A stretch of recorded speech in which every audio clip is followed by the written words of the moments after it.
সোনামণিরা কেমন আছো? চলো আজ আমরা কিছু পশু ও পাখির নাম শিখে নিই। এটা কি বলো তো? এই পশুটার নাম কি? বাঘ। এই পশুটা হলো সিংহ, ভল্লুক, শিম্পাঞ্জি, হরিণ।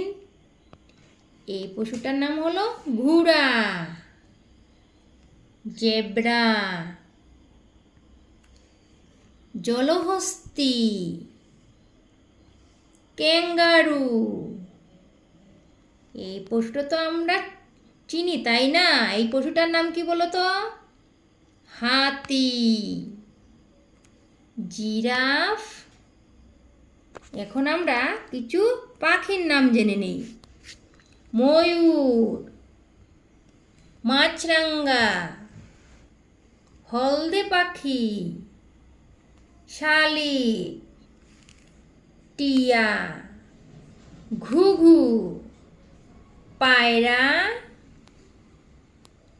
চিল, বুলবুল, চড়ুই, বক। সোনামণিরা, আমাদের ভিডিওটি ভালো লেগে থাকলে ভিডিওটিকে লাইক করে চ্যানেলটিকে সাবস্ক্রাইব করে নিও।